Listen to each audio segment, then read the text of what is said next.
primeiro capítulo de... primeiro capítulo de História, como marcamos o tempo. Minha matéria favorita. Desde a organização das primeiras comunidades humanas, o tempo tem sido medido e marcado. A medição e a marcação do tempo contribuem para a organização e a realização de tarefas. A administração dos recursos de um lugar, entre outras utilidades que estudaremos nesse capítulo. Tá? Isso aqui, gente, vocês estão vendo? É um relógio de sol usado muito tempo por muitas pessoas. Daqui a pouco a gente vai aprender um pouquinho sobre ele e sobre algumas outras medidas de tempo. Como em inglês fala, time. Formas de marcar o tempo.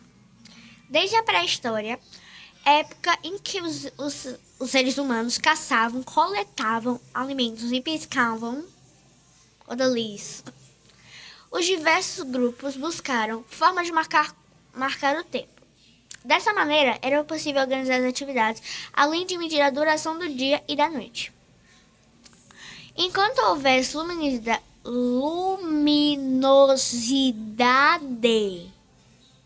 era possível sair em busca de alimentos. Mas quando o sol estivesse prestes a se pôr, era hora de se abrigar e se proteger do frio, de animais e de tempestades.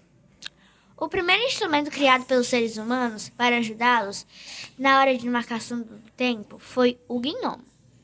Esse objeto nada mais é do que uma vareta posicionada na vertical em um lugar plano, onde bata sol, em que seja possível observar a sombra projetada por ele ao longo do dia.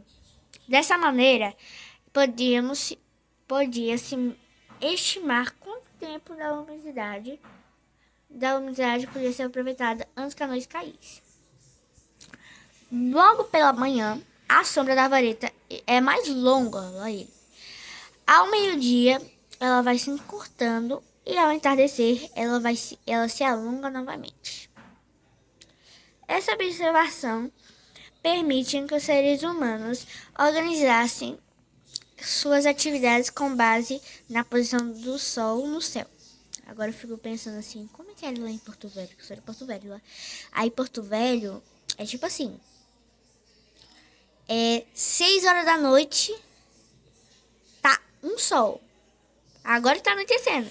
6h30 tá anoitecendo. Agora eu queria entender como que as pessoas ficavam lá no norte. Deve ser legal. A, sol. B já tá lá no fim do mundo. Sol. C. Não sei o que você quer ver. D. Cadê o D? E. Meu Deus. Agora vamos pro tão amado relógio sol, que eu não queria aprender sobre ele, não, mas vou ter que, é obrigatório, né? Com o passar do tempo, os seres humanos aperfeiçoaram os gnomos, criando os relógios do sol. Sério? Não sabia. Eu literalmente aprendi isso na aula, meu irmão. Você tá... Meu Deus. Basicamente, foi usado o mesmo princípio dos gnomos. Então, para que existiu? Com a adição de marcações das áreas do dia, enquanto há a presença da luminosidade. Enquanto lá. Dessa forma, surgiram os primeiros relógios. Olha que bonitinho. Aí que essa vareta aqui vai rodando, né? Será?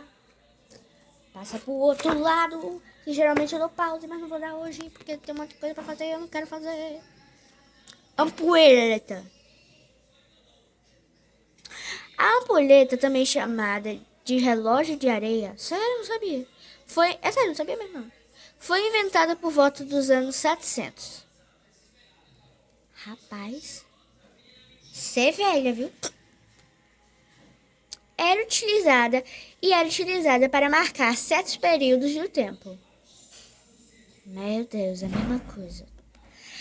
Esses períodos dependiam de seu tamanho e de quantidade de areia que deveriam ser escoada e do ritmo do escoamento de uma parte para a outra do recipiente. Mesma coisa que eu falei.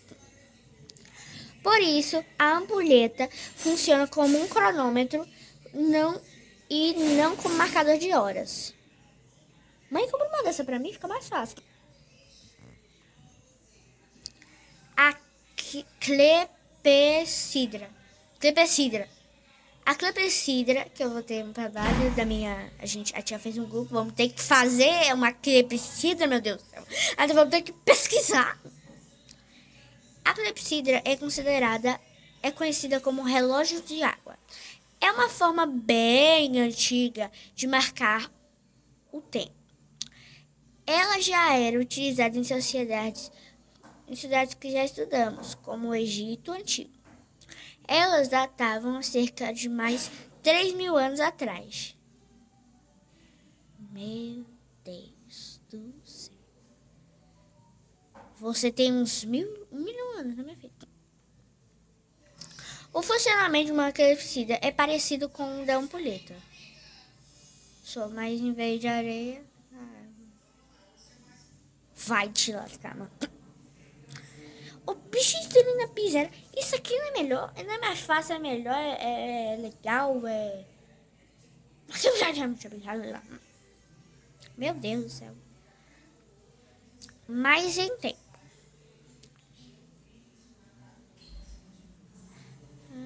Para marcar o tempo. Uma coisa bonita, meu irmão. Esse elemento era colocado em um reservatório.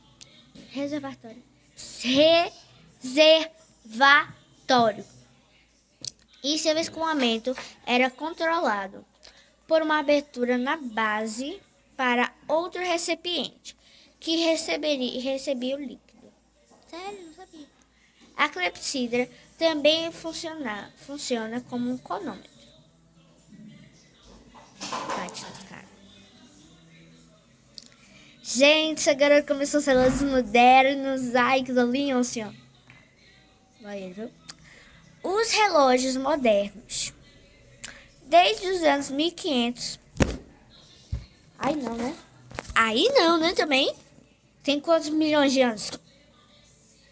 Foram criados relógios mais precisos na marcação do tempo. Esse aqui, né? Você tá falando disso aqui. Você tá falando desse aí? A gente precisa saber, porque ele tá bem aqui na imagem. É burro. É burro o quê? É pra você ensinar.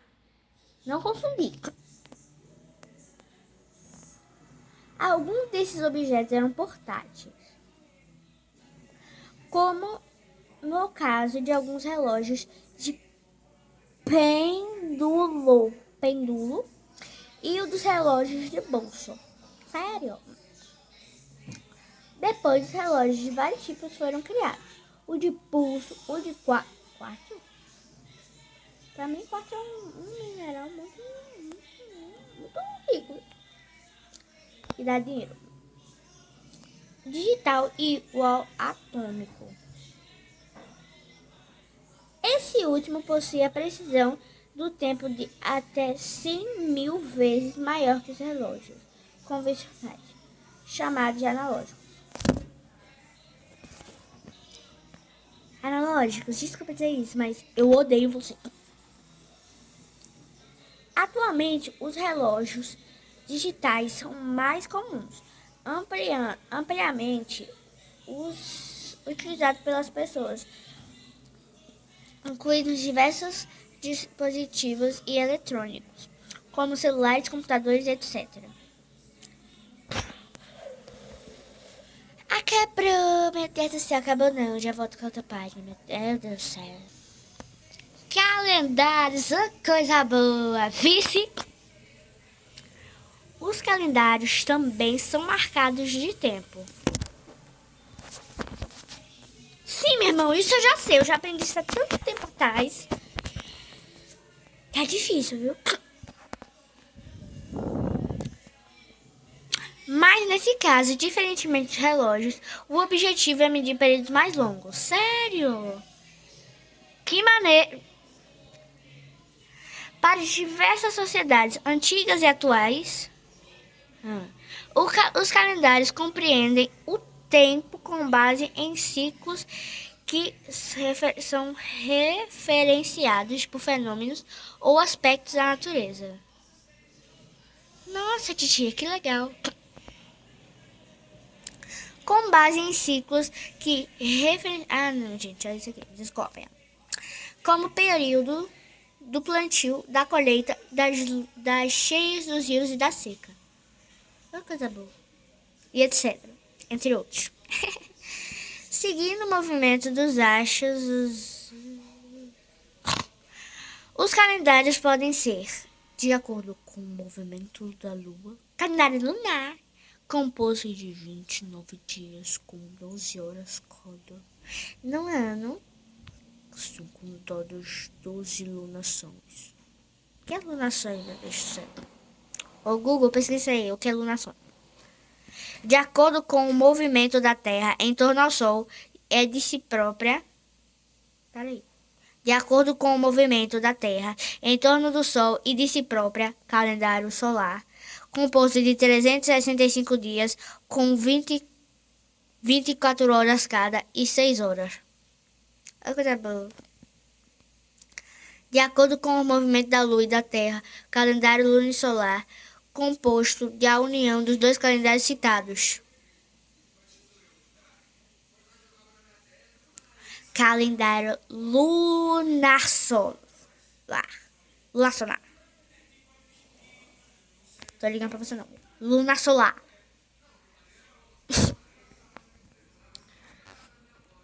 Vamos ver os tipos de calendários agora.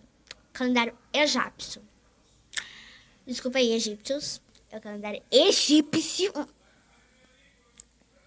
Os egípcios antigos usavam principalmente o calendário solar. Ah, você não sabia? As estações eram baseadas em fenômenos da natureza, mais especificamente no Rio Nilo. Olha que legal. O ano era dividido em 3 estações. Cada uma durava 4 meses. Eita. Actete, não sei como fala. Período de cheia do Rio Nilo. Olha que coisa boa. Era o período propício para cheia do rio e fertilidade do sol. A Peret. Foi mais fácil falar até agora. Que eu vi. Período de plantio. Era um movimento em que o solo estava pronto para ser cultivado. E a sêmel. Acho que é assim que fala. Período de colheita. Era a época em que os produtos cultivados estavam prontos para ser colhidos. Eba! Calendário gregoriano. Acho que é esse que tem aqui no Brasil. O calendário cristão. Acho que é esse mesmo. Oficialmente chamado de gregoriano. É da Grécia. É o mais utilizado no Ocidente. Inclusive no Brasil. Eu falei. Fez um prêmio de adivinhação. Esse calendário... Tô brincando, tá, gente? Tô brincando. Esse calendário tem como base o calendário romano solar e passou a ser modificado ao longo do tempo, até ser oficializado pelo Papa Gregório. Gente, olha essa lembrança. É só tirar o ano.